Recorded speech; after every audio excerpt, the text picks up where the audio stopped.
Hi, and welcome to my review of The Goodies, the complete BBC collection. Today we're up to The Goodies Almost Live.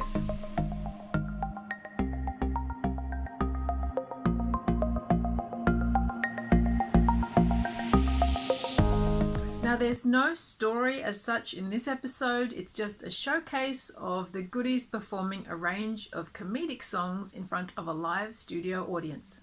A couple of odd things I noticed while watching this unusual episode was that there are two very distracted audience members sitting right in the front who are not joining in the audience participation bit. They're not singing, they're just sitting there talking to each other, looking quite uncomfortable. I thought this was really odd. I mean, how could you not join in? Another thing that surprised me was the very small size of the audience. There only appear to be about 20 or 25 people here. And once again, this does seem odd given that it's a live concert show that needs an audience. I really love Tim's outfit as the midnight cow person. Is he wearing a codpiece here? And I noticed they barely disguised the original F-word lyrics from the song Cactus in My Y-Fronts. I loved Bill's disco outfit and his disco moves. This episode also features the return of Pan's grannies.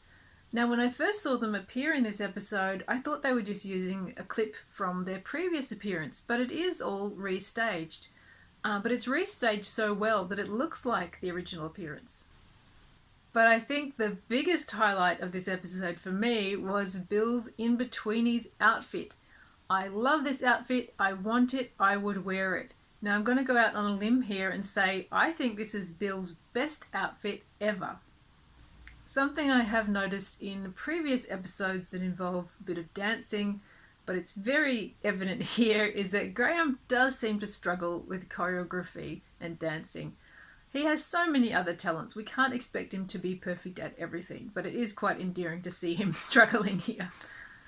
Tim's question to his dance partner during the last chance dance number did make me laugh out loud, and I was really not expecting to hear that from Tim. Musically, I think the highlights in this episode for me, the strongest numbers were Funky Gibbon and Wild Thing, and they really do show Bill's strength and his star quality as a writer of pop songs and as a pop performer. But really, this whole episode is just one big showcase for Bill's talents. He's just so in his element and he seems to be having such a fantastic time. Tim also looks like he's having a lot of fun, but it does seem to me that Graeme does not look as comfortable in this episode.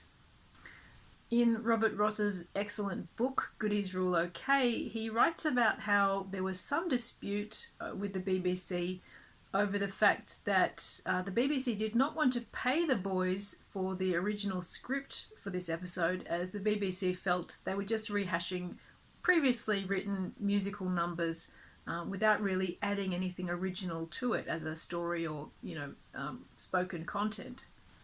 Watching it, it kind of does appear that way.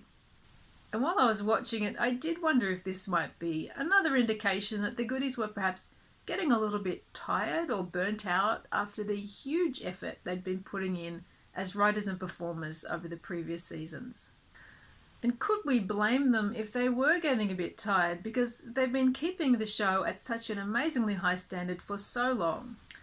I noticed that Flick Colby was the choreographer for this special, and I guess we shouldn't be surprised that the Pan's Grannies choreography looks so authentic, because Flick Colby was one of the founding members and choreographer for Pan's People.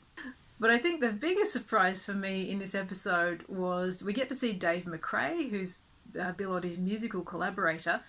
And while I was researching this episode, I discovered that Joy Yates, one of the fantastic backing singers featured in this show, is Dave MacRae's wife. Now, Dave MacRae and Joy Yates have both had very distinguished musical careers, but I was delighted and really surprised to learn that they had both been involved in the Walker Brothers' amazing and innovative album Night Flights. As a huge Scott Walker fan, I found this a very exciting discovery.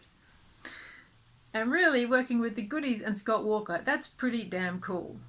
So here we are at the end of Season 6, and I've got to say, Season 6 has felt like a bit of a bumpy ride to me. If I have to choose my favourite episode, I think I would have to say Black and White Beauty. That was a real standout for me. As far as my least favourite episode, I would probably go with Hype Pressure. Thank you so much for sticking with me through season 6, and I would love to hear what your favourites or least favourites were from this season. I hope you'll join me next time when we start season 7 with Alternative Routes. I'll see you then. Bye.